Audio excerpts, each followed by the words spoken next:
আমার হারিয়ে যাওয়া কানের দুল ননদের কানে দেখে অবাক হয়ে গেলাম। 2 মাস আগে শাশুড়ি মা আমার কানের দুল পরে এক অনুষ্ঠানে যায়। তারপর থেকে কানের দুল খুঁজে পাওয়া যাচ্ছে না। আজ সে কানের দুল ননদের কানে দেখে ভীষণ অবাক হলাম। রাতে স্বামী বাড়ি ফিরলে তার বুকে মুখ গুজে কান্না করে দিলাম। আমার কান্নার শব্দ পেয়ে আমার স্বামী নরম গলায় জিজ্ঞেস করলো, কি হয়েছে, কান্না করছো কেন? তুমি তো জানতে আমার কানের দুলগুলো আমার কত শখের ছিল, আমার মায়ের শেষ স্মৃতি। এই কথা বলে আরো কান্নায় ভেঙে পড়লাম। স্বামী আমাকে সান্ত্বনা দিয়ে বলে, এখনো ওই কানের দুলের কথা ভেবে কষ্ট পাচ্ছ? দেখো, যা হারিয়ে যায় তা যদি কান্না করেই ফেরত পাওয়া যেত তাহলে কান্না করলেই হতো। মন খারাপ করো না। তুমি জানো, আজ আমি সেই কানের দুল তোমার বোনের কানে দেখেছি। হারিয়ে গেলে না হয় মন খারাপ করতাম না, কিন্তু আমি কান্নায় কথাটি সমাপ্ত করতে পারলাম না।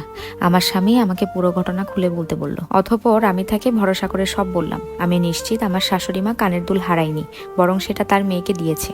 2 মাসে আমি সব ভুলে গেছি ভেবে আজ ননদ সেটা পরে আমার সামনে অনায়াসে ঘুরলো। আমি কথাগুলো স্বামীকে খুব বিশ্বাস ভরসা করে বলেছিলাম। ভেবেছিলাম স্বামী আমার পাশে থাকবে, কিন্তু না, আমাকে ভুল প্রমাণ করে দিয়ে আমার স্বামী আমাকে তার বুক থেকে সরিয়ে দিয়ে রাগান্বিত গলায় বলে, তুই কি বলতে চাস? আমার মা বোন চোর, তারা তোর ওই 2 পয়সার কানের দুল চুরি করেছে? নিজের স্বামীর মুখে এমন কথা শুনে আমি হতভম্ব হয়ে গেলাম। আমার স্বামী আবারও কঠিন গলায় বলল, আমার মা বোনকে তোর কি মনে হয়? তারা জীবনে সোনার জিনিস চোখে দেখেনি যে তোর মনে হয় তারা তোর সোনার জিনিস চুরি করেছে? আমি সেটা বলতে চাইনি। আমি শুধু বলতে চেয়েছি। আমাকে থামিয়ে দিয়ে আমার স্বামী অর্থাৎ পলাশ বলে, আমি বেশ ভালোভাবে বুঝেছি তুই কি বলতে চাইছস। দাঁড়া, আমি আমার মা বোনকে ডাকি, যা ফয়সালা হওয়ার তাদের সামনেই হোক। আমি পলাশকে থামাতে চাচ্ছিলাম, কিন্তু পারিনি। সে এত জোরে চিৎকার চেঁচামেচি করছিল যে বাড়ির সবাই দরজার সামনে এসে উপস্থিত হয়ে গিয়েছিল। পলাশ দরজা খুলতেই সামনে আমার শাশুড়ি এবং ননদ পড়ল। পিছনে শ্বশুর দাঁড়ানো ছিল।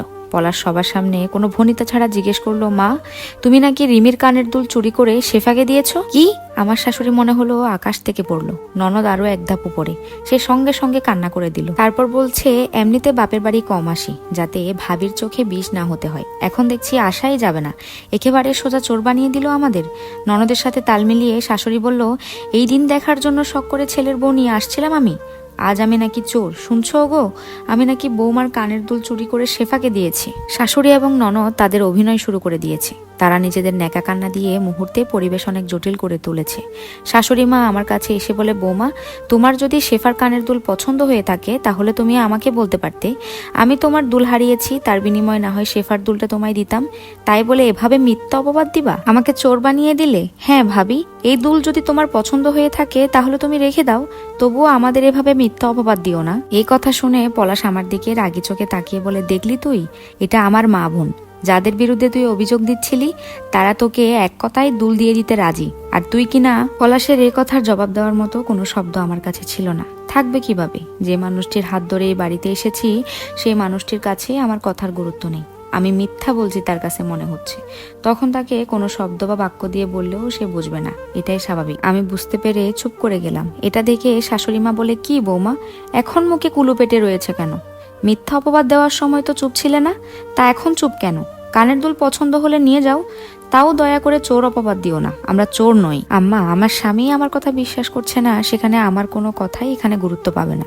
তবে আমিও জানি, আপনিও জানেন, ওই কানের দুলটা আমার মাকে সারা জীবন আমি এই কানের দুল পরে থাকতে দেখেছি।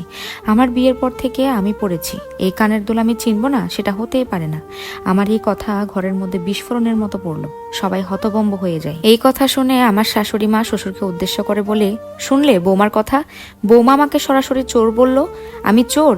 বৌমা, তুমি চাও কি? সংসারে কেন অশান্তি করছো? তোমার কানের দুল কেন শেফাকে দিবে তোমার শাশুড়ি? শেফার কি কম আছে? শ্বশুর এই কথা বলার সঙ্গে সঙ্গে শাশুড়ি ফোড়ন কেটে বলে, না তো, আমার মেয়েকে তো ভিখারি বাড়িতে বিয়ে দিয়েছি, আমরা ভিখারি, একমাত্র তোমার বৌমা কোটিপতি, বাপের বাড়ি থেকে কোটি টাকার জিনিস নিয়ে আসছে, আমরা সেটা চুরি করেছি। না আম্মা, আমার বাবার বাড়ি থেকে কোটি টাকার জিনিস হয়তো নিয়ে আসিনি, তবে অনেক মূল্যবান আমার মায়ের শেষ সম্বল নিয়ে আসছিলাম, যেটা এখন শেফার কানে রয়েছে।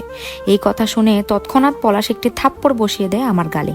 সবার সামনে পলাশ এভাবে আমার গায়ে হাত তোলায় কিছুটা হতভম্ব হলাম। পলাশ রাগান্বিত গলায় বলে, তোর সমস্যা কি?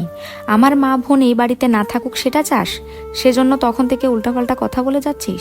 তুই আমার মা বোনকে চোর বলেছিস? তোর বউ তো এটাই চাই, আমি আমার মেয়ে এই বাড়ি থেকে বেরিয়ে যাই, তোর বউ একা রাজত্ব করুক, তাই বলে এভাবে চোর বলল?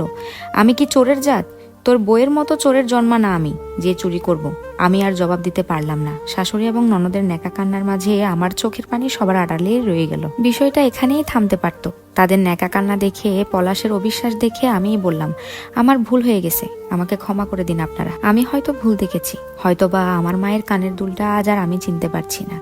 এই কথার পর সব থামতে পারতো, কিন্তু ঝামেলা আরো বেশি বেড়ে গেল। শাশুড়ি মা তো আমার জাত পাত বাবা মা তুলে কথা বলতে শুরু করেছে।